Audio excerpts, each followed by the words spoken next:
Good afternoon. It's 4 o'clock, so we'll begin our meeting. Civic Works Committee for February 7th, 2017.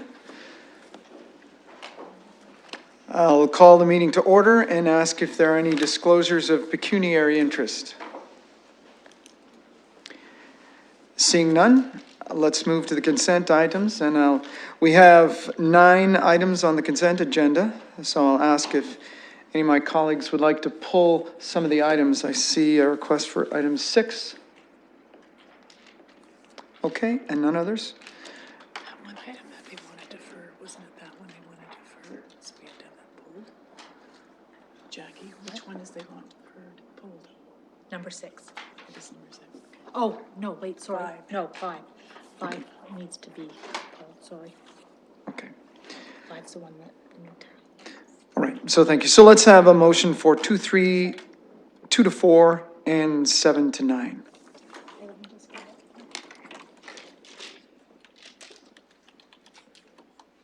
While we're waiting for that, welcome to the committee, Councillor Helmer.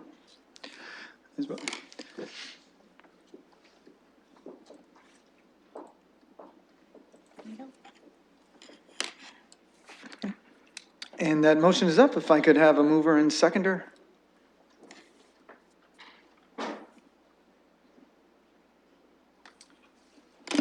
All right, that's been moved and seconded. Colleagues, do we have any comments on these items? Councillor Helmer. Thank you. On item number 3, very pleased to see this coming forward. This is a huge project, and I'm glad to see it getting underway.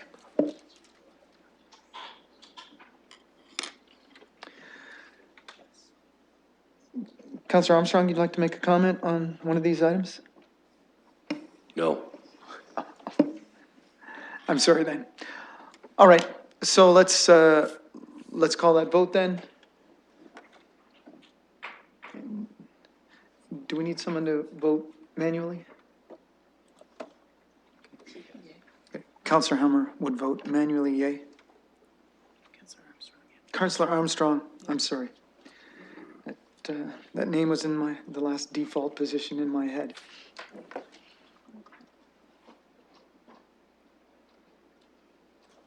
Closing the vote. Motion passed, 5-0-1 manual vote. Thank you. Moving on to item. Sorry, there's only 4 members here. So 4-0. 4-0. 1, 2, 3, 4, 5. There's 5. No, Deputy Mayor Hubert is not No, here but with us today. Bill had to, Right. oh, I just said 4. It shows up. He did Oh, that. okay, I'm sorry. He did manage to vote Okay, I'm sorry. electronically. Okay, so we counted his vote twice. Sorry. Vote early and vote often. Let's move to item number 5 then. And thank you for the clarification, Councillor Ridley. Perhaps I could have a comment from staff on this item, so we'll go to Ms. Scher. Thank you, Mr. Chair. We have pulled item number 5 because we received some new information from London Hydro this morning that requires us to revisit the source of financing. It is being revised and will be back to Civic Works Committee in 2 weeks. Thank you very much. That takes us to item number. I got the recommendation here. Okay, yes. It's in here. So the clerks will put up a motion for referral back to staff.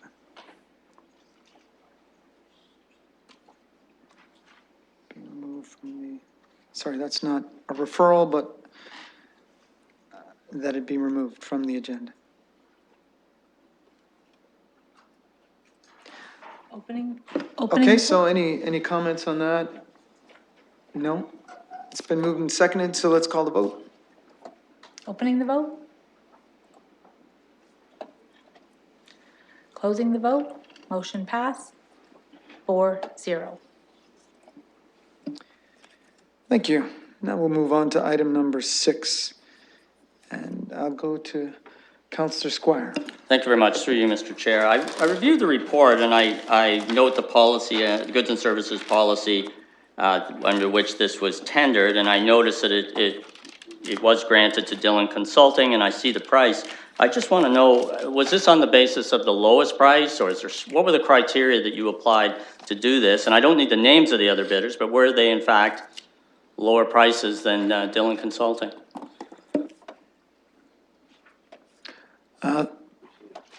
Shall we go to,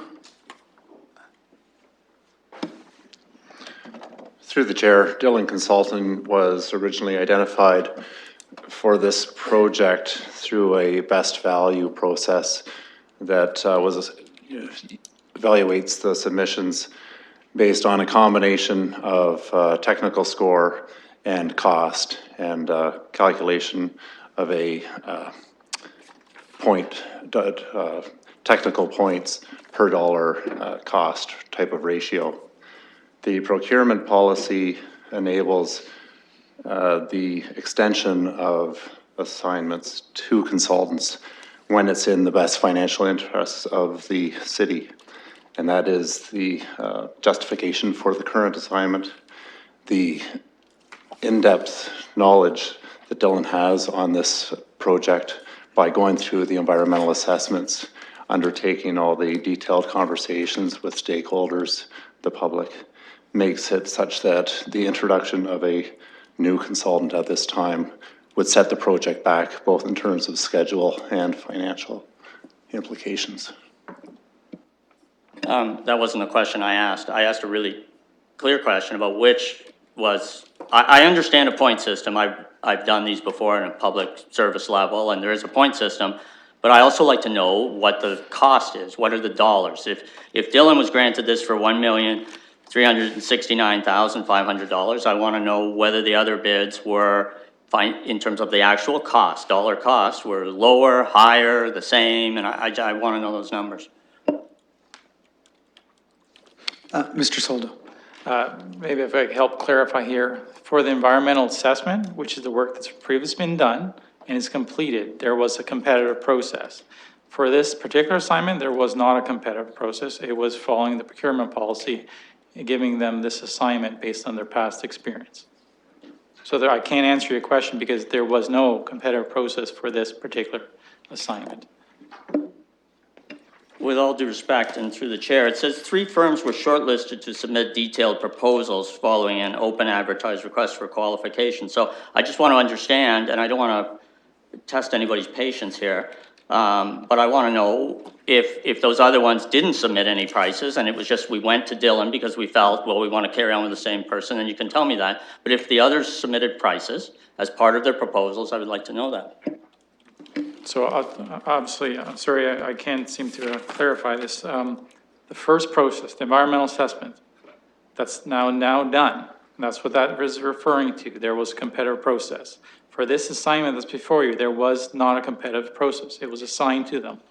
So I can't give you values for this current assignment because there was not a competitive process for this.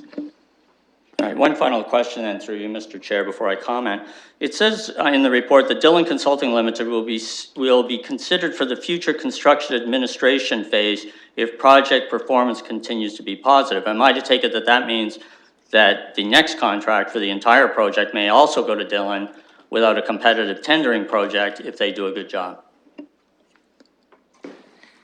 Through the chair, potentially that is the situation. It will depend on the type of contract and procurement methodology we use for the contractor as well, because construction supervision can take different forms depending on the contract that we apply with the actual construction contractor. I guess my comment would be I find that for this amount of money, I find that unfortunate that we're not at least looking at price, value for price, and we're just going on what we believe will be. I understand a point system. I've been through this before. When I was a trustee on the school board, and I didn't like it then and don't particularly like it now. So I just want to make it clear that this is not a process that I would favor when you're spending $1,300,000, and I'll leave it at that. Any further questions? If I may ask a question from the chair, just following up on Councillor Squire's comments. If it's the case that companies generally are just appointed to the next phase, when the initial RFP goes out, does it include points for completing all 3 phases? Are they bidding just for the environmental phase and then they end up with the design and the construction? Or do they bid on the environmental and the design and the construction all at once? And then we pick the person or the firm that would be best for all 3 phases? To the chair, there's a number of different criteria that you're looking at. You're looking at qualification of the staff, previous experience on projects, and that experience can range from doing the environmental assessment to doing the detailed design to doing the CA, so we take that into consideration. They're not specifically bidding on all 3 projects, they're bidding on the current assignment at that time. So there is lots of different evaluation criteria taken into account, and we're always looking to find a consultant that can take a project from the very beginnings to the very end of construction itself. Thank you very much. Could you clarify just a little bit how we do that, how we ensure that these are contractors that could go all the way to the end? Through the chair, it's based on their past experience of the different types of projects that they've submitted on in the past, as well as their performance on those contracts. So that's how they're evaluated. You're always looking for a consultant that brings a wide range of skill sets to a project to ensure they can complete the necessary assignment. Thank you, Mr. Soldo. I'd like to go to Councillor Ridley. Thank you. As soon as the ringing stops, I'll ask 3 questions. 1, did we follow policy? 2, is this the best value for money? And 3, is this, in your opinion, the best consultant to manage the project for Londoners? To summarize, a triple yes for all 3 questions. We follow procedure. We're asking for your approval here through the procurement policy. They are well-versed in this project, as Mr. McCrae has indicated. They have an in-depth knowledge of this project that'll be invaluable as we move forward into detailed design. And it is the best value from that perspective. We don't have to go back and have a new consultant re-engage with the public, understand all the issues. They can get the project done in a timely manner. Continue. Thank you. So I've had these conversations with staff in the past, and I believe that in this case, provided that we've followed our policy and we're being advised that this is the best value for money and the best consultant for the project, then I'm going to recommend that we support this. If people don't like the way the policy is, which is completely fair, and I may not like it myself, then I think that's a separate discussion on how we tackle our policies. But in this case, based on the advice of staff, then I am happy to move this recommendation. I'm satisfied that we're moving ahead with the best interest of Londoners on the project as it was previously approved. Thank you. Any further comments? And I'll look for someone to second Councillor Ridley's motion.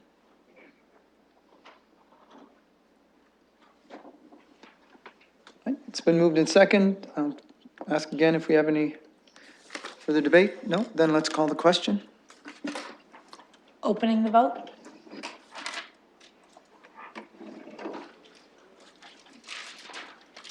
Closing the vote. Motion passed, 3-1. Thank you, colleagues. That takes us to the end of the consent items. Let's move on to Section 3, scheduled items. Item number 10, we have a staff delegation to speak about update and next steps for resource recovery strategy and residual waste disposal strategy as part of the environmental assessment process. And this is with respect to the first report of the Waste Management Working Group. Mr. Stanford. Well, thank you, Mr. Chair. I appreciate the opportunity to be before you today in the committee. I'm going to highlight a number of things from our very comprehensive report that is in your agenda tonight. There are many, many key items that I'm going to cover over the next little 10 to 12 minutes. Stepping back in time, though, what we're launching into is something there that we believe is of great significance. We haven't done anything quite like this since probably 1975, and that was the year that basically the activities around the siting of the W12A landfill site date back till. As we've been before you many times, we've talked about we're in a bit of an evolution at the provincial level when it comes to legislation and regulation dealing with waste management. It's something that we're going to have to continue to work through because we cannot stall any longer. Currently, we have a solid foundation for waste management here in London. A couple key statistics include our diversion rate at 45%. We're up there with many good communities. There are some further ahead. We'll talk about that later. We have 8 years capacity left in our landfill site. This project, which is already approved and we're really launching tonight, is key. We have a strong system and our system will get better into the future. Our engagement processes have been defined over the years, and in fact, when we look back at our engagement, we've been out there many times in this community, and we plan on being out there in a very elaborate way for this particular round. When we look at guiding principles, a portion of your report, we look at what we've done in the past and what we've heard from Londoners, not only visitors to London, people who have now relocated to London, they bring in ideas from other communities. We've heard many times over what we believe Londoners are looking for. However, when we sit back, we brought forward tonight a total of 11 guiding principles. They're draft. In fact, when we went to the Waste Management Working Group, we had 10 at that point. 1 was added that night. The guiding principles are key. They really become the foundation for looking at our project as we move forward. On the screen are the first 6. Overall, fairly straightforward when you look at them. But they really help to define what we're looking at. And we're making very public statements, we believe. And they will, of course, go out for engagement to hear what the public think about these. The one that was actually added by the Waste Management Working Group was the one at the top of the page now, make waste reduction the first priority. We have items in here dealing with health, safety, climate change, financial responsibility. Your report basically highlights that we'd like you to be endorsing these for community engagement. The next portion of the report deals with the community engagement program. And what we have set up is something that we believe is, the largest undertaking we have undertaken here in waste management. We're meeting or exceeding, which is probably more appropriate, everything that the provincial government requires us to do. More importantly, I think we're matching or exceeding what has now become the norm here in London for community engagement. When it comes to the audiences, we're required to reach out to a large population. We've defined them into 3 categories: general public, the government review team, and Indigenous communities. Strategies will be used for each of these areas, and when I use the word strategy there, it is just basically finding the best way to get engaged with these groups. Looking specifically at the groups, we will have a group around our landfill site, a very important group. We have a strong right now W12A landfill public liaison committee that will be involved. We also are well aware that they represent certain views. So we're casting a large net, about a 2-kilometer net around our W12A landfill site. And within that net, we're grabbing the communities of Schaefer, Glanworth, and many other properties, referring to these right now as our landfill neighbors. We also want to make sure that we reach out into the City of London. And in this case here, we're looking at a group we're calling the Waste Management Community Liaison Committee. Potentially another way of looking at it is a panel. And this is a panel for staff. The people running this project are actually in the room here tonight. Myself and Wes Abbott, who you know, are going to be the 2 key leads on this project. But we don't claim to know everything of what's on Londoners' mind. And a great way to actually get access to that is to see if we can get a nice group of Londoners across a variety of viewpoints to come forward and work with us on a 2 to 4 year project. We think that's doable, and we've laid out in our report what that looks like. We've also laid out different terms. We've had very long title, which is appropriate more or less for the provincial government. Then we narrow it down, resource and waste strategy, and we wonder, will anyone ever begin to pay attention to that? Well, we've narrowed it down. Really, our 2 major projects, which are looking at long-term resource recovery and what do we do with what remains, our long-term waste disposal strategy. We're coining our engagement process, why waste? And you can look at that term from a variety of different perspectives. And that is why we find that to be a very, very attractive title. Our Engage London platform, it's pretty much just getting out the gate. There's a number of key projects already using that platform. We will be bringing that to the next level of engagement over this project. We've laid out in your report how the different pieces all fit together. This is, as I've mentioned, an elaborate project. And one way to make sure is that everyone knows who's on which base and how people are going to get to interact. Everything at the end of the day gets through the Waste Management Working Group, up to Civic Works Committee, and up to Council. But we have to keep in mind we're following provincial government rules. They do have the final say. Our recommendation for the community engagement, very straightforward, looking for your support tonight to get on with it.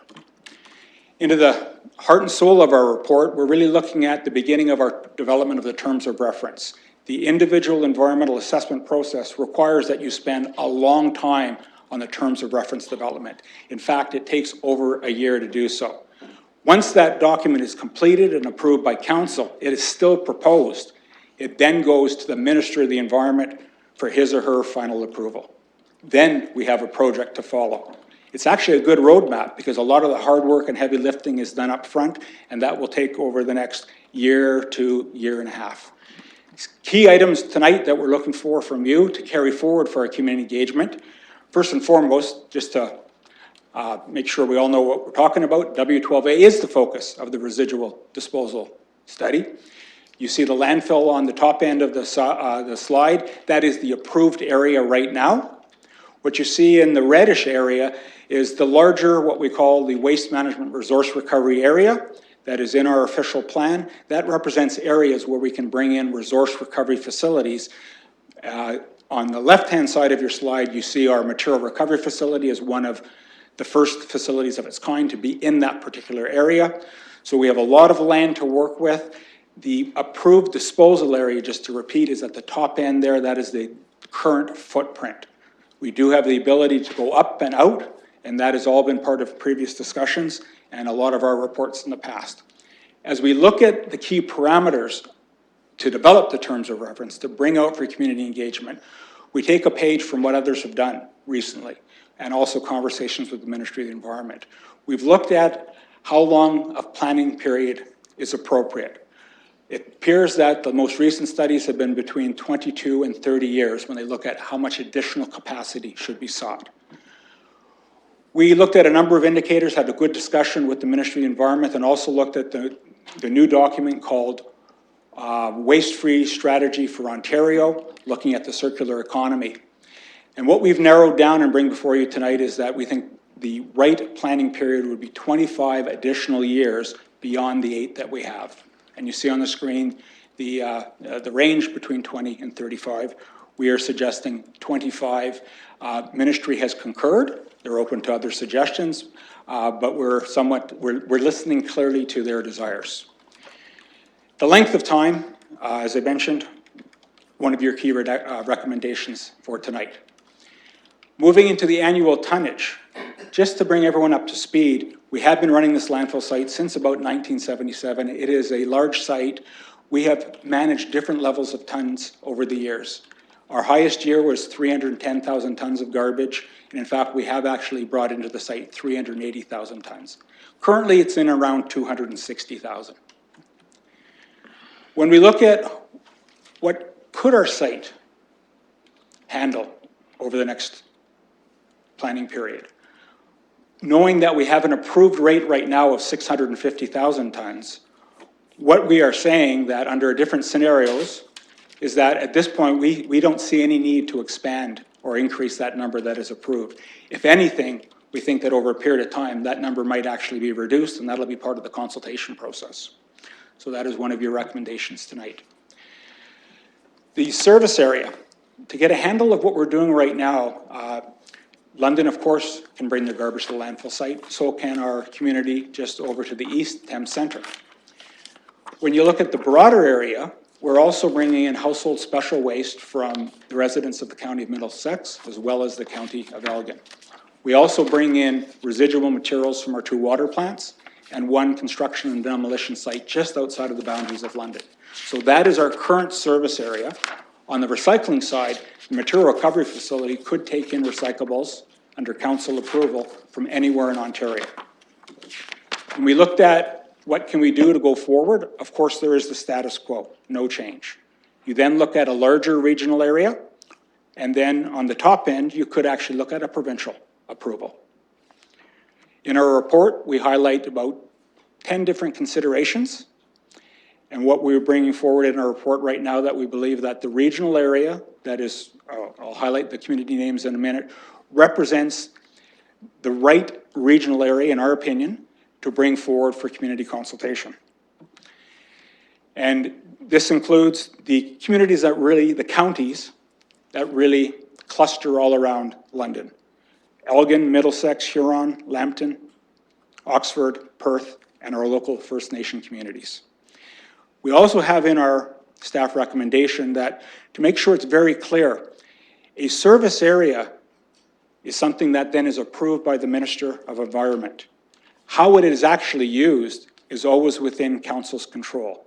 Council policies guide what arrives at a landfill site, from who, and under what types of conditions. So that is part of our staff recommendation.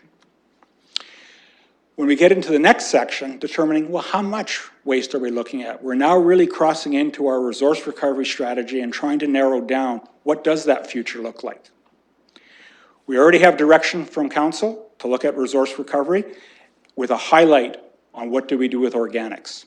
And the organic portion represents about 45% by weight of what's in a garbage bag. It is a large portion that we have to resolve.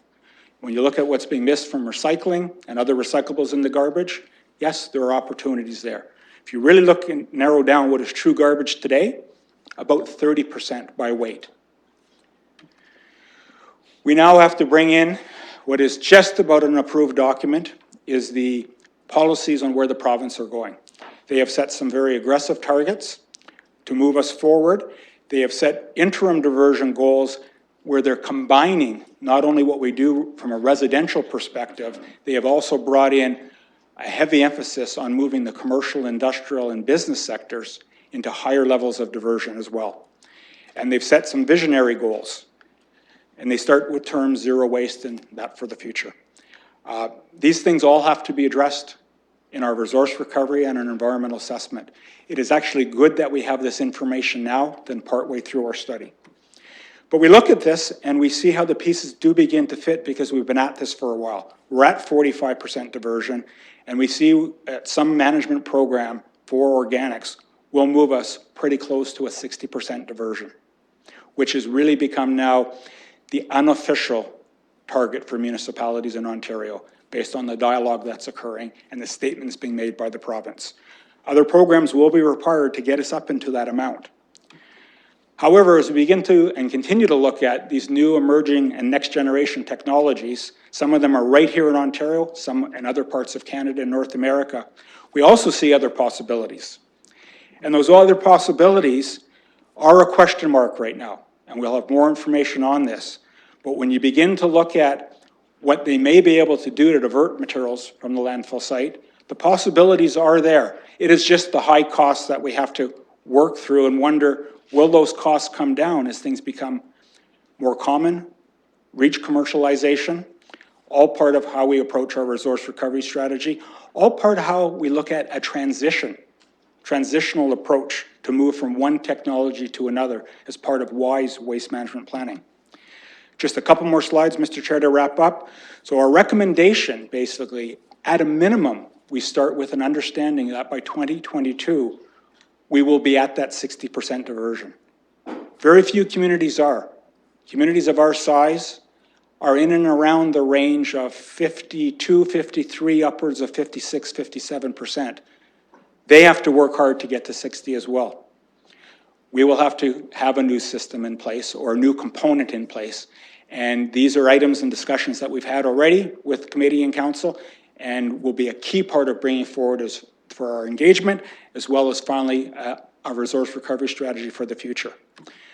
A couple wrap-up recommendations, basically.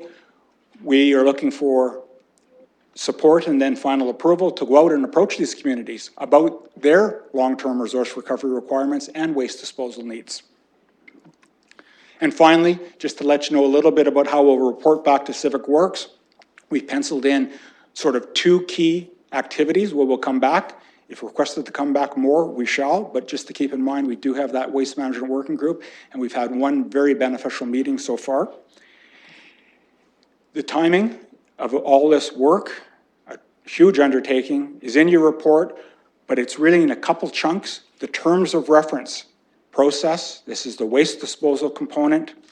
It'll basically take us into the early part, mid part of next year, when we'll come back forward for a final meeting here with a draft terms of reference, with a tremendous amount of input, and then we're recommending, of course, a final public participation meeting before you.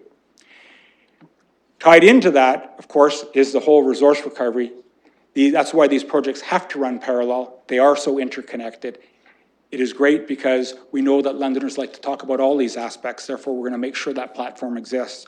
This strategy actually will run a little sooner, so these types of things are actually finalized to the level that they can be, so that information will then be provided to the Minister of the Environment on the direction that this council wishes to take with respect to waste management.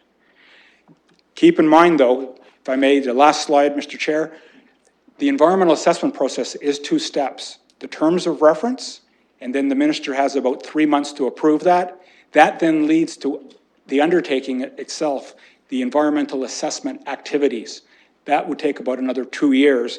And on your screen right now, we're looking at tracking at a project that will take us into about 2020 to complete. Well before the landfill site is closed to the current capacity. Plenty of time there, but also allowing here for a time frame that we believe is going to be appropriate and acceptable to the community. Thank you very much, Mr. Stanford. And I'd also like to extend our committee's thanks to those on the Waste Management Working Group for the good deal of work they did. Colleagues, we have now, in addition to receiving the presentation, about 5 recommendations with perhaps 20 individual items on there. So I'll open this up to debate, and I'll move first to Councillor Armstrong. Well, first, should we move the recommendation? I'll move the recommendation. Would that be appropriate? You're welcome to move the recommendation. If that, is that? And I'd like to speak to it then. Thank you.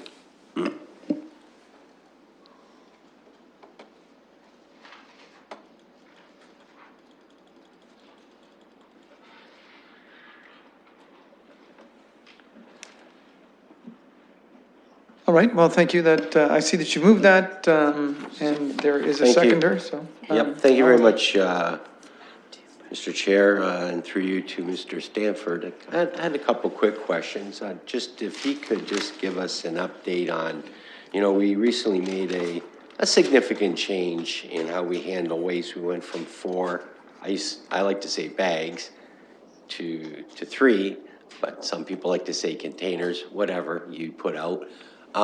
What's been the feedback on that? Compliance obviously is mandatory. Has there been a lot of pushback or complaints about 3 bags at this point? Through the chair, as staff, we have big smiles on our face. We are so pleased with how Londoners have reacted. Any concern brought to our attention, we've been able to handle very, very quickly. Overall, we're tracking compliance now across the city at well above 99%. We started, if you recall, 4 months ago at 90%. So we've moved up where in some wards, basically it's 99.5% plus. So we're very pleased that Londoners have adapted well. We are cognizant, though, that at this time of year, waste flows tend to be a little bit less, just the very nature of the beast. But if we require more education and patience, it will be delivered in the spring. Well, I'd like to congratulate you and your staff, because this wasn't something that just happened on the moment, but rather it was a plan that we implemented over a period of time. We got free blue boxes out there. I think they called it the big blue box.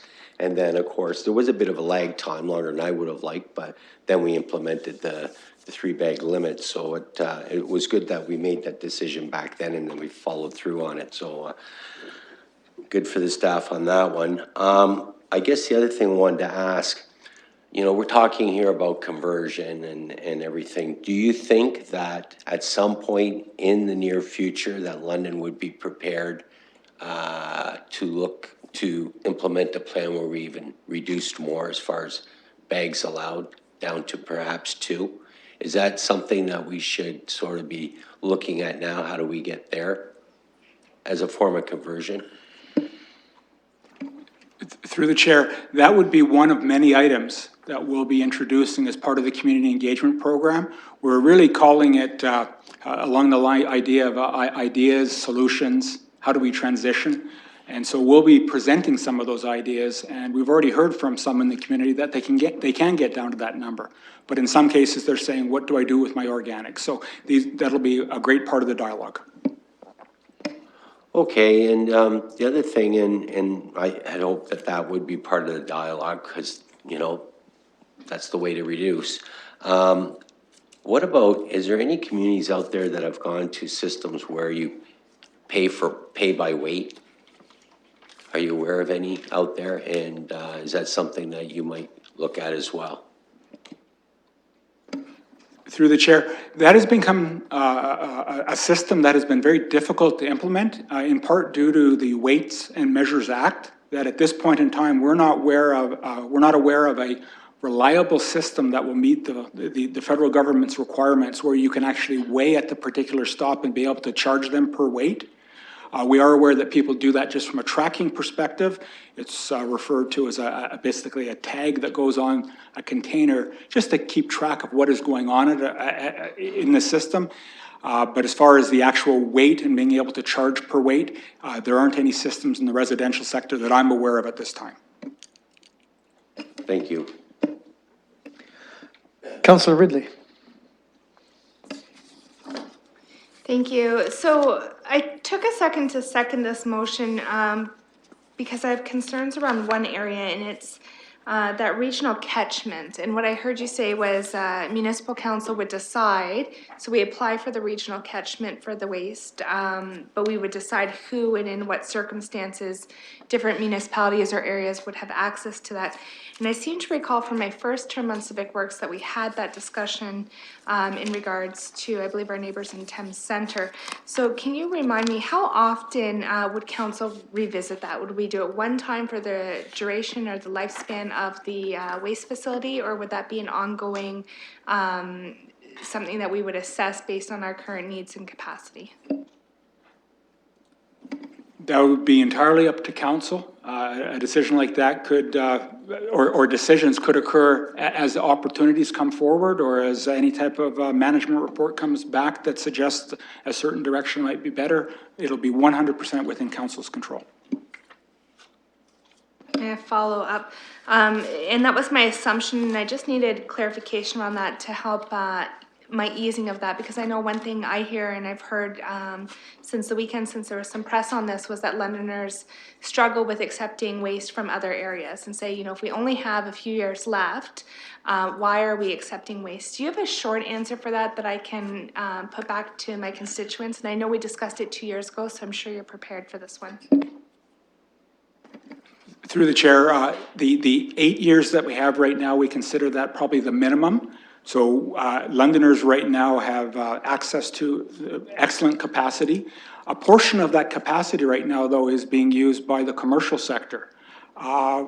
Council has the authority, if it wished in the interim, to change the existing relationship, or even inside London. That's council's call. So there are solutions that council can take right now if it did wish to extend the existing life of the landfill site, should it need to. So eight years is a good amount to be working with right now, and our programs in place right now, I think, will meet the needs of Londoners without any issues at all. I'm going to continue, Mr. Chair, with a couple other questions, and not so much specific to this report, but I wonder if you could take the opportunity to remind me and Londoners, we subsidize the cost, I think, for some organic recycling at home. Are we continuing to do that? Is that continuing to be available? I know that's not an answer for everyone, but is that program funded well enough to help us meet our diversion targets? And is that available year-round? Through the chair, the program refers to the choice of 4 home composting units that we make available for sale at our community depots. Most of the units there are actually at cost. There is one that would be, we believe that the price point, if it was at cost, would be in the order of about $80. And so to keep that more accessible to Londoners, we actually sell that one at the same price. So we keep our program very simple. It's one price, I believe it's $35 for a choice of 4 containers. So there's a slight subsidy in play, and we're meeting all needs right now. Composters are available at any time of the year to help Londoners out. I think that's all of my questions for right now, but I'd like to hear from some of my colleagues before we vote on this. Thank you. Let's move to Councillor Squire. Thank you very much. Through you, thank you very much for the report. I have to say that I always love it when people say goals are visionary. I mean, I don't know exactly what that means. I had some visionary goals when I was younger, to be an astronaut, to go to the moon, go to Mars, and they haven't come true. I'm more interested in cost-benefit analysis, and that's where I know that we had a big debate on the budget last time. So what I'm hopeful of, and I think some of your slides really show this well, that you know, we can get to 56 to 62% diversion with our current technology. And I'm hopeful that we'll look at the cost of that. How much is it going to cost us to get there? But I'm really more interested in what you're talking about in terms of tomorrow's technologies, because we can get a lot higher levels and maybe the cost will be attainable, more attainable with that. So I want you to just, I know you, I don't want to hold you anything, but through the chair, can you help me with these future technologies? Because the report's going to be coming back in 2018. Is it probable that when the report comes back in 2018, it will say, here are some of these technologies that we can now use? Or from your point of view, is it more likely we're going to be still having the green bin argument? In other words, is the cost of the green bin, I mean, is it reasonable enough to justify the amount we'll be diverting? I hope you understand that question. I understand the question. Keeps me awake at night. The reality is, in the next year, some of these technologies will not be at the commercial scale. So even Edmonton, where they have the most advanced one in Canada right now, we're having difficulty determining price points on what they would actually charge in the marketplace. We hope that we'll have more concrete information, and we're going to push a number of the vendors very hard through a request for information process to get a better understanding of how close they are to offering programs like that to other municipalities. What we're really focusing on at this stage, and I'm going to put a caveat in there too, we're just getting out the gates on some of these things, so we don't have all our research done, obviously, is that we're going to be looking at a transition type program where we're able to move from one system to the next. That is what I hope will be a key outcome from this. So whatever we invest in now will actually just be the front end of the next system. Because I do think there will be another green bin debate, because at this moment, that is probably the only technology that can move us from where we are right now closer to 60%. And by that technology, it really is a collection system. How do you collect it? Is it every week? Is it every 2 weeks? Once you've collected it, you can bring it generally to one of 2 places. You can bring it to a traditional composting facility, or you can bring it to an anaerobic digester. London actually has both of those facilities in the community right now. So as far as us going forward in that type of program, it is something that is actually quite doable in a very short period of time.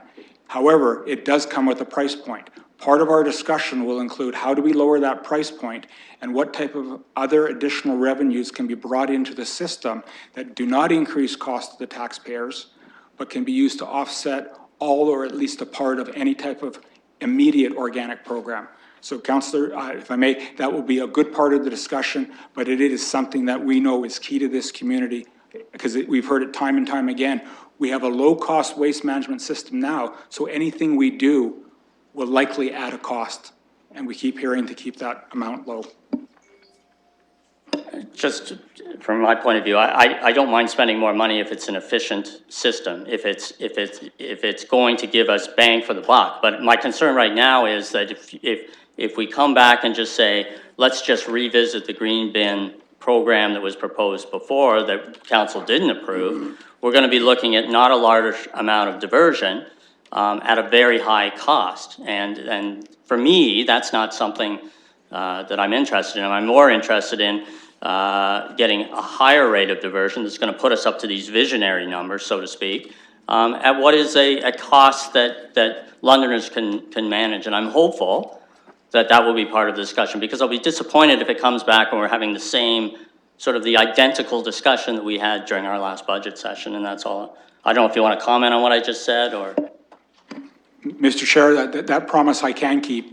You will have a complete set of numbers for the first time, looking at a range of technologies from current and practical right through to more of the next generation. That will be in your report. Then I thank you for that.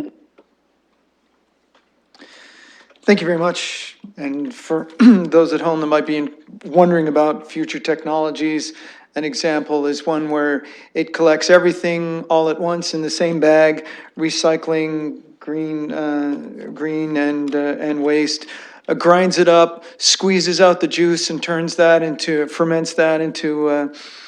biogas, takes the rest and turns it into energy, and then there's only a small amount that comes out in the end and goes into the landfill. So those are the kinds of things that are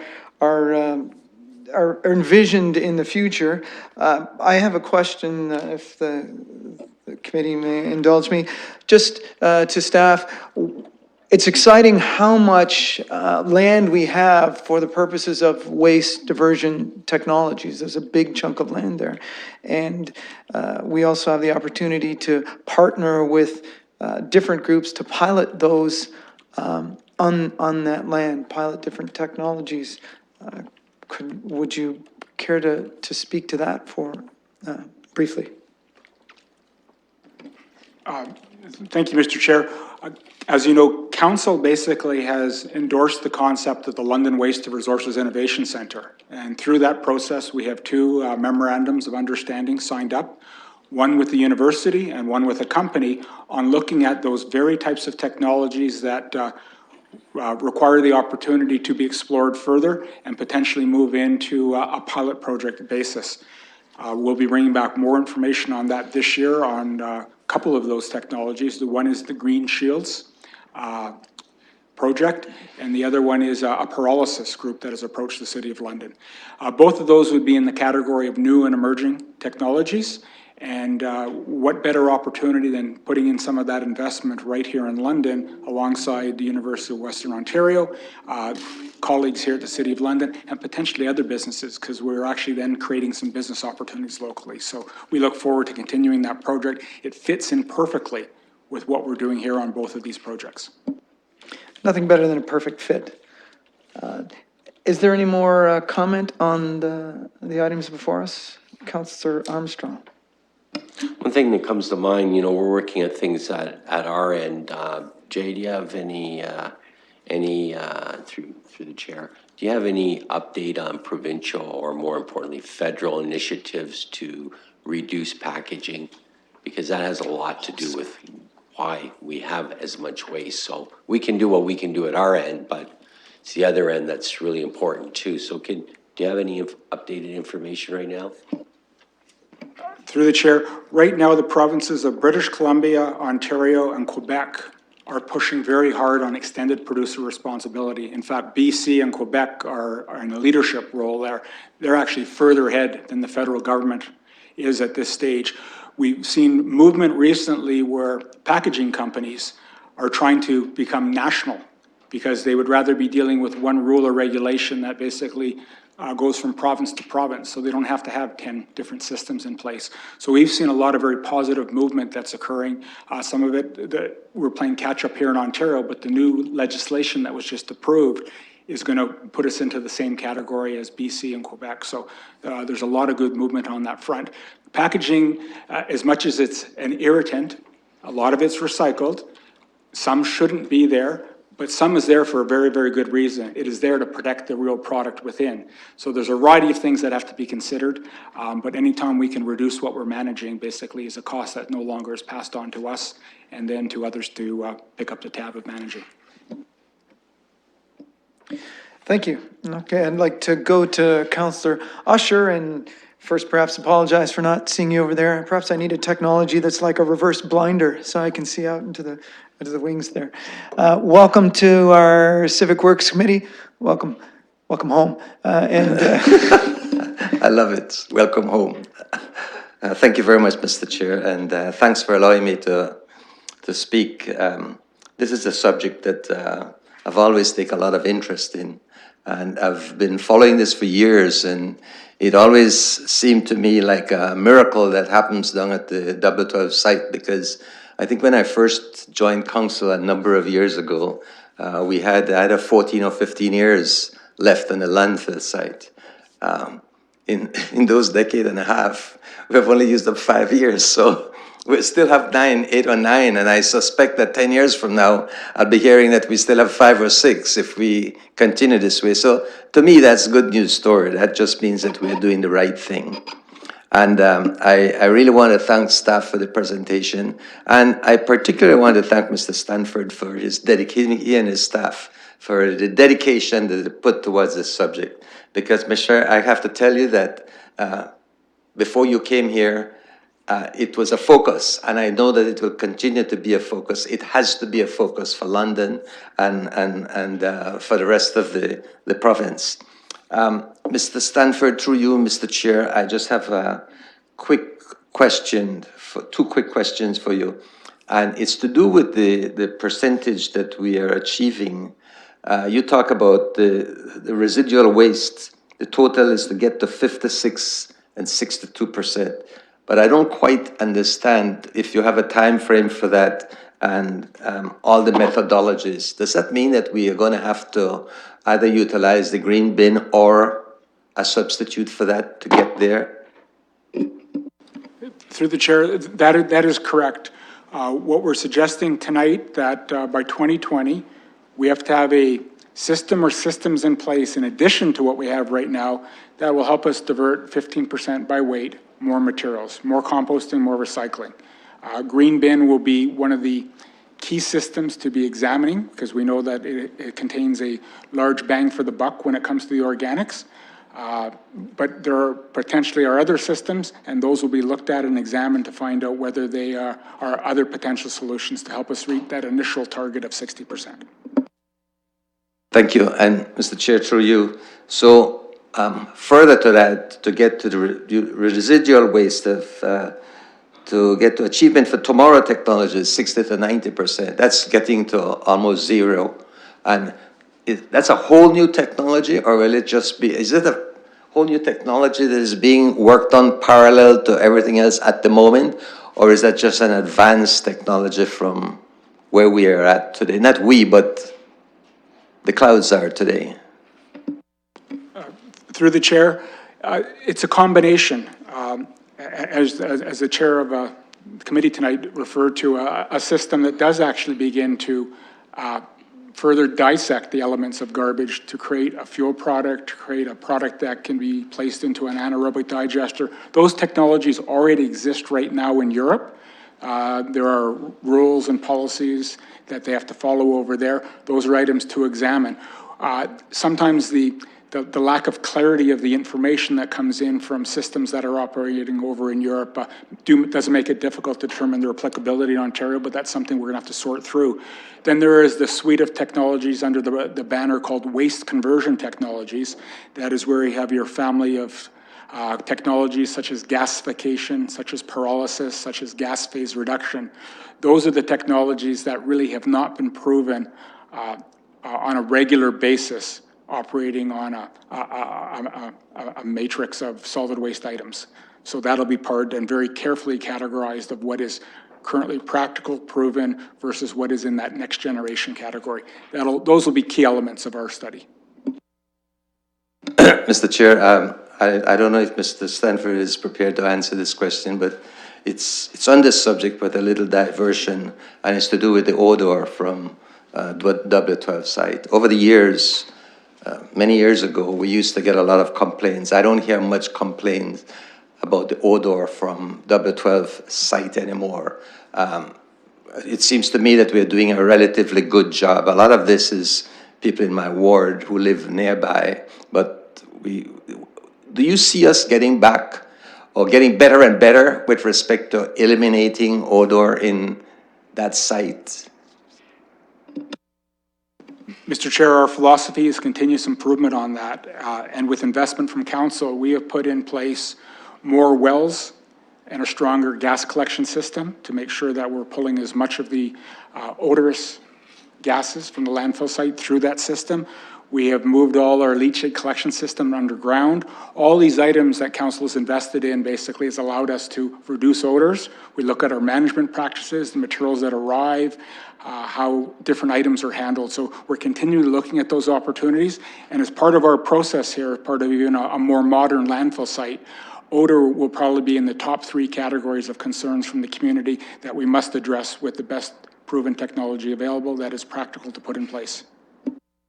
And lastly, Mr. Chair, I will ask you to make sure that you don't forget to receive the Waste Management Working Group reports. It's 10A. Thank you.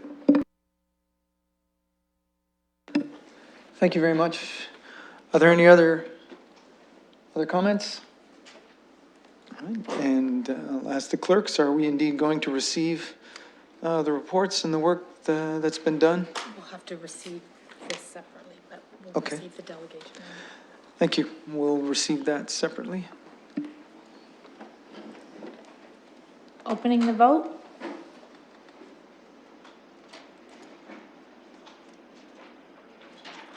Closing the vote. Motion passed 4-0. Thank you, colleagues. Now, the clerk will put up a motion to receive the work of the Waste Management Working Group.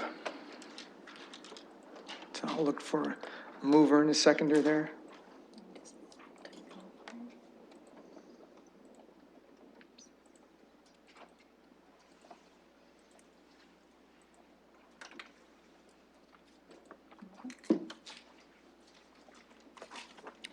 Moved by Councillor Armstrong, seconded by Councillor Ridley. Are there any questions about that? No, let's vote. Opening the vote. Closing the vote. Motion passed 4-0. Thank you. Let's move on to items for direction. The first is item number 11, second report of the Cycling Advisory Committee. This is item for direction because we're actually going to field a recommendation for the Canada 150 Bike Tour in London. And I'll go to Councillor Ridley. Thank you. I reviewed my reports and I noted that this was in items for direction because there was a request for us. I thought it was a really exciting opportunity. My only question was I didn't see any costs associated with this, and I wonder, is there any type of cost associated, or are we just endorsing the concept and financing would be separate? So, Mr. Chair, I wonder if you're able to answer that question. Thank you. I'll turn to staff for that answer. Ms. Sure. Sorry, through the chair, Mr. Stanford will answer Oh, that I'm for sorry, you. No Mr. worries. Stanford. Oh, yes, sir. Through the chair, this is an item that actually is part of our regular promotion education activities associated with cycling. So our work this year, subject to council's approval of this item, is that this would be one of our real key projects. We're estimating here that we'll be looking at somewhere between, because it's the first year of doing this, probably in the range of $5,000 to $7,500 to help do our part on this. And that part is basically working with Fanshawe College and their students to help establish a program of putting these routes into a GIS program, eventually being able to produce these routes to make them available to Londoners to not only use on a key bike festival day, which I believe is June 24th, but also then to be used any time during this year as part of the Canada 150 program. So we are not requesting, subject to final approval, or any new dollars for this. We're actually basically just going to use existing dollars in what we believe is a very good, useful initiative and part of the cycling master plan. Thank you, Councillor Ridley. Continue. Thank you. I agree with Mr. Stanford that that would be a very good use of dollars that are already allocated for that purpose, and I'd be happy to move this report, including that recommendation. Thank you very much, and I'll extend the committee's gratitude to members of the Cycling Advisory Committee in the gallery today. Thank you for that work and a great idea. This is something that Londoners will be able to use in the years to come. So that's up. It's been moved by Councillor Ridley, seconded by Councillor Armstrong. Any further debate? Let's call the question then. Opening the vote. Closing the vote. Motion passed 4-0. Our next and final item for direction is number 12. This is a councillor's submission on wastewater management. And if I may perhaps go first to Mr. Lucas to describe how well-timed this communication was. Well, Mr. Chairman, Councillor Usher's done a sensational job of summarizing the important aspects to this issue as far as the public is concerned. We'd be happy to come back with a report in the time frame that he is asking. It matches up nicely with the pollution prevention and control plan, which will be switching from phase 2 to phase 3. Phase 2 is about evaluating the different overflow locations that we have and determining a broader suite of solutions. And phase 3 is about what is the actual solution at which location. And the June date is just about the middle of those two, so we'll be at a good point of describing what we understand about overflows and where it's probably be going. We would also be able to talk about our combined sewer replacement program strategy. We've got some facts and figures about how quickly we can reduce the small percentage of combined sewers that we presently have and moving that down to 0 or near 0. And lastly, there's also some work that we would like to tell you about improving our information transparency, making it more accessible and understandable. In that regard, there's in fact staff that work for Jay Stanford in the environmental area that are pretty good at packaging information, and they're going to help us out in doing that. And so we hope to be able to start rolling out more understandable information. And even though we'll be presenting you with some of the hard facts, you should know that we will be working on the public version of those things as well. Thank you very much. Before we go to committee, perhaps I'll ask if Councillor Usher has any further comments. Well, thank you very much, Mr. Chair. This sounds great, what Mr. Lucas just said. You know, over the years, I don't know, I guess we all get emails from this. Every time it rains heavily, especially over the past few years where we've been getting a tremendous amount of rainfall in a short period of time. There's few people in our community who is always telling us how many thousands of tons of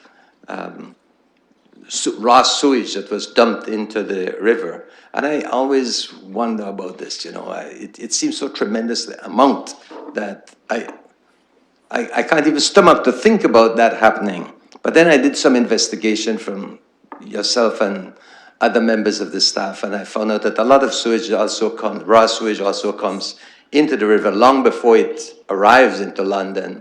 And these are things that we get blamed for, as if it's ours. But regardless, what I tried to do here was to put this into a context so that we could look at what has happened, where we are at, and where we're going with respect to this.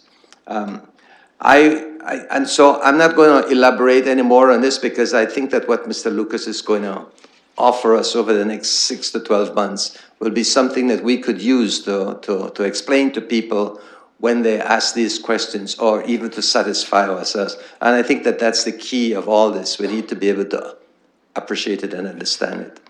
Mr. Lucas, through you, Mr. Chair, in doing this, I hope we're going to look at to see if there's any financial assistance available from the feds and the province. I remember a couple of years ago, the federal government came in with some legislation with respect to, and this was right across Canada, with respect to the amount of sewage, eliminating gradually the amount of sewage that we were dumping into our lakes and rivers and so on.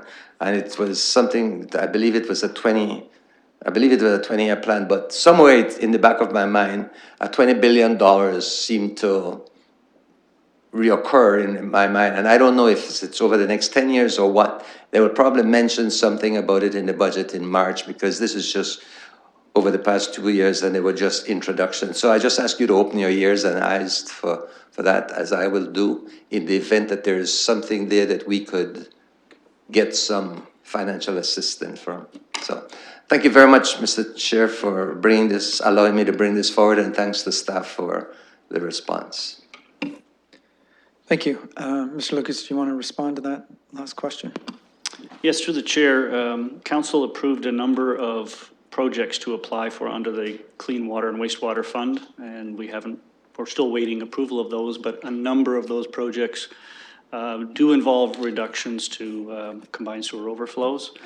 We know that in the program going forward over the next following 8 years that the federal government has announced, there will be lots of opportunity to apply for up to $40 million a year more in capital funding.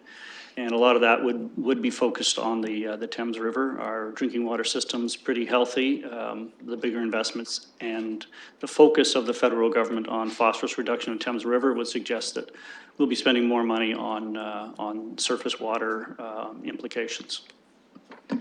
Thank you. I'll move to committee now. Councillor Squire.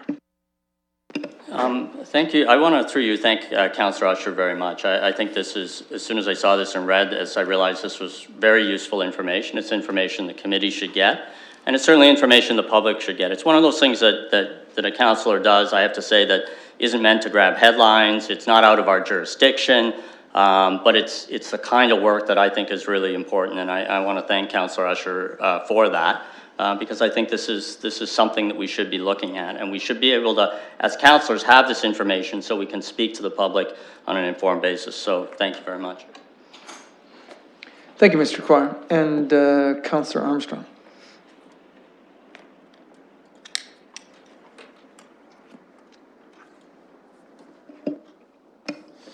Done that earlier. Thank you, Mr. Chair, and I too want to thank Councillor Usher. I know that this is an issue through the many years he's been on council that he's been concerned about our water quality. So I want to thank him for raising this issue and our staff responding to our inquiries. And through you, Mr. Chair, to our staff, is there any initiatives, federal, provincial, to look at more regulations as far as prevention, things getting into our water system or reducing, phosphorus and that sort of thing? Is what's sort of been recently, has there been any initiatives, or, the governments have done what they've done in the past and we are where we are and not much is happening? Can you sort of give us some updates? I'm sure you're involved in that. Mr. Lucas, perhaps you tell us about the initiative upcoming for phosphorus. Yes, Mr. Chairman. That's just the starting point. I recall we had mentioned in some earlier reports about a Bill 66 from a little over a year ago. And in that bill, the province had identified that it could set targets for certain parameters and then basically pursue solutions to them and direct that improvements be made and decide who would have to make those improvements and to what level. And what you're seeing now is the first parameter that's being attacked is phosphorus, and it has a focus on benefits in Lake Erie, commitments made by the federal and provincial governments to meet a Canadian solution, their share of the Lake Erie solution, and the focus being on the Thames River. And in previous reports, we've explained how London's role would probably, what our role would probably be, what it would probably look like, given that we have 70% of the sewage treatment capacity in the Thames River watershed. So phosphorus reduction is the first targeted element, and I would expect that in the coming years, there would be other elements and maybe in other areas of the province and other elements that may be in our area as well. Continue, Mr. Finally, on sort of a different level, in a household level, can you tell me, is there any contemplation on coming forward with any educational public awareness programs to sort of reinforce the need to really look at what we put down our sewers, that sort of thing, because, you know, that all adds up, and we all know where it ends up. So are we doing anything, contemplating as a municipality, doing anything on that? Through the chair, we did compare ourselves to a lot of other municipalities on our programs that involve individual households, and we found that we have pretty advanced programs on water conservation, not just drinking water conservation, but also the runoff from a home, getting rainwater leaders away, and sump pumps and such. We also identified improvements in our education programs on that and communications, and those are being developed, and some of them are in place already. So we've recognized that as you've heard and with other topics, continuous improvement. Well, we continue to improve our programs and educate the public. The latest thing that we're talking about in understanding overflows, that's something that we're very weak in right now, and that's where we want to come back with a program to educate the public about, you know, what is the problem, how does it manifest itself, and how significant is it in the realm of other environmental issues. Councillor Ridley. Thank you. So Mr. Lucas just answered my part B. I was gonna walk through that with you, but I'm glad that there's some education forthcoming on the overflows.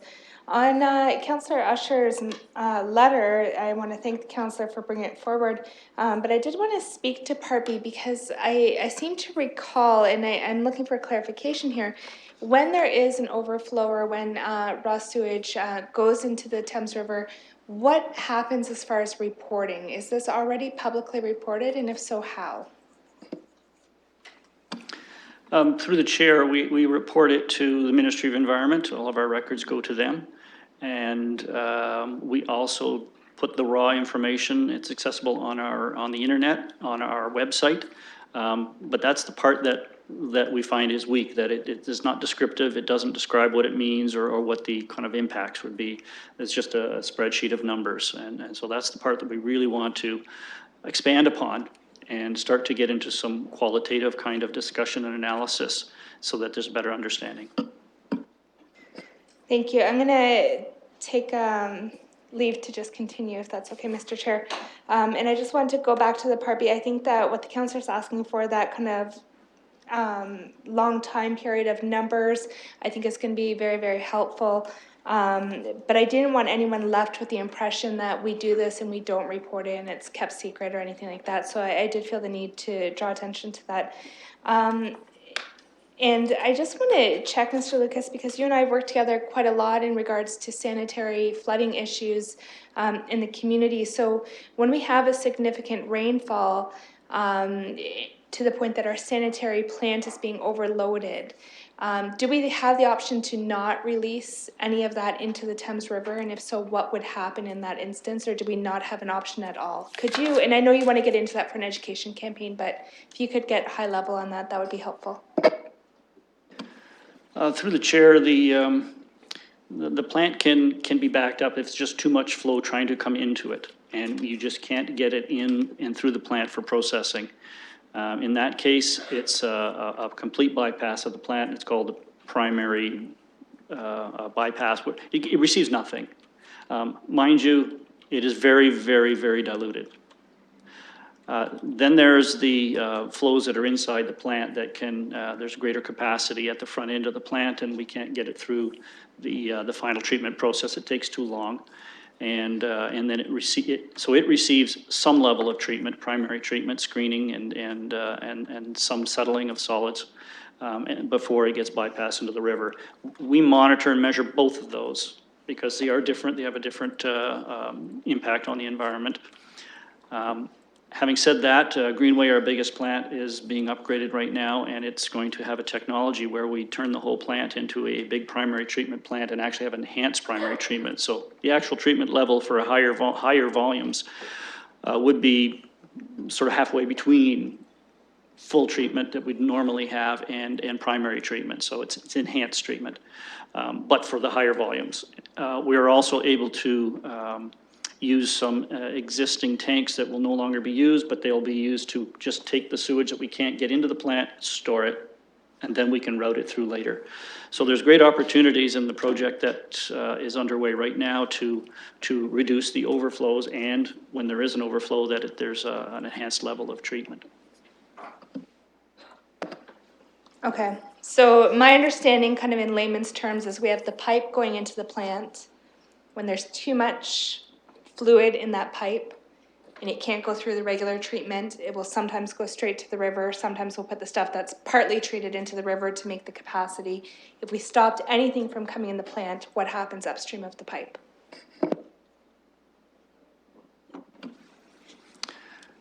Through the chair, the biggest risk is flooding the plant out itself. And you think of it being near a river and you think flooding is the river rising and flooding out the plant, but you can be flooded the other way, and that's actually a worse situation.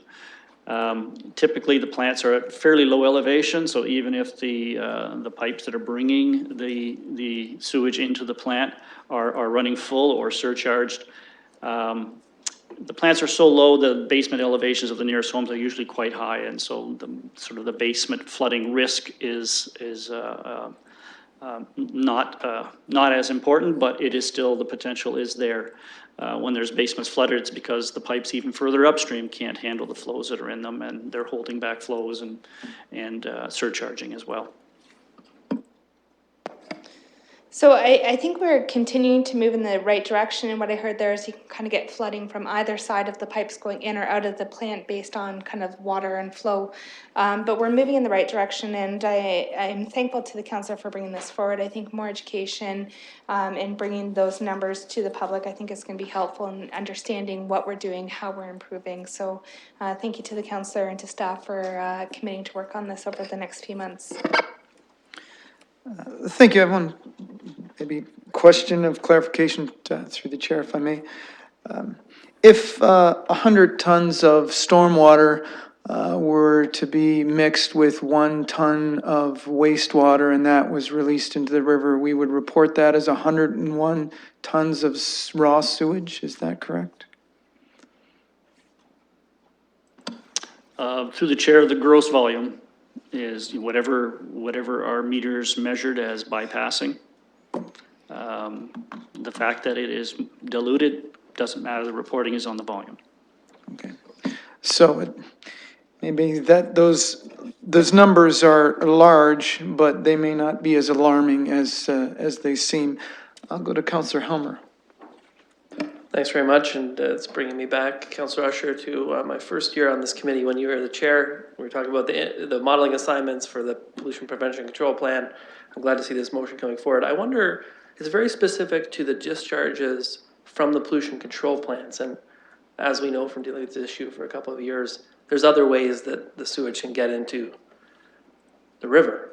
Within the city of London, it can come out of the storm pipe because those things are overloaded. There's some kind of combined sewer that's discharging directly into the river. And just reading this, it doesn't seem like that would capture that kind of discharge. And I wonder if that is something you're trying to get a hold of, or if it's just what's going through the pollution prevention control, the pollution treatment plants. I know it was a surprise for me to know that we can't actually measure a lot of these flows. This is why we're putting in the assignments and having people do the flow monitoring. So it may be a hard thing to get, but I wonder through the chair if that was something he was trying to capture in this report back. My intention was to capture anything that would be discharged into the rivers and extra overflow. So even that would be included, so long as they have a way of measuring it and recognizing it. Well, I'll turn to staff then. We have a recommendation up here. Do you think it needs to be edited in order to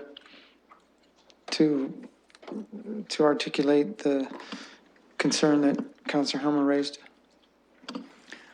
Through the chair, no, it overflows. The pollution prevention control plan phase 2 is mentioned in there. That is the one that will quantify for us those other pipe overflows. So you'll be seeing all of them. Colleagues, any further debate on this item? Well, let's then call the question. Opening the vote.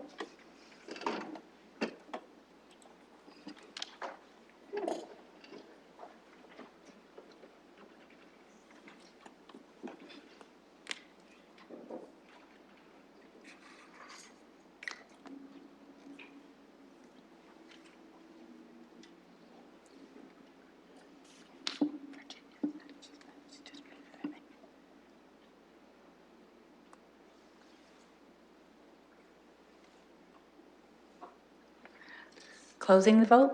Motion passed 4-0. All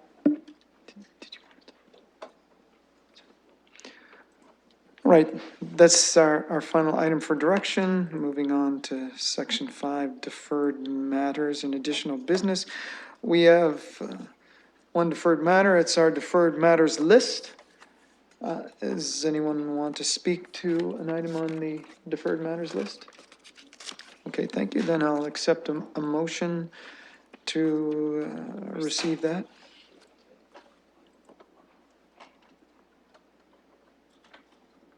It's been moved and seconded. Any comments? Let's call the question. Opening the vote. Closing the vote. Motion passed 4-0. At this point, I'll look to the floor, the colleagues for additional business. Councillor Ridley. Thank you. Just one quick matter. Previously on the Dundas Street, I didn't appropriately thank my colleague. I think I was kind of going strong one way in terms of supporting the staff recommendation, but I did want to note that I had some of the same concerns when I was reading through how the contract was awarded. I think there's a lot to do with language, and I want to thank my colleague for bringing committee's attention to that. I just, I found it very awkwardly worded, and it certainly flagged that area for me. So I wanted to raise that before our committee meeting ended today. Thank you very much. Any further comments or other additional business? If not, then I'll entertain a motion for adjournment.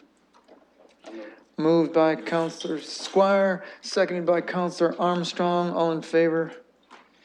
Thank you. Have a great afternoon. Good job, buddy. Wait, what? You brought up a tremendously important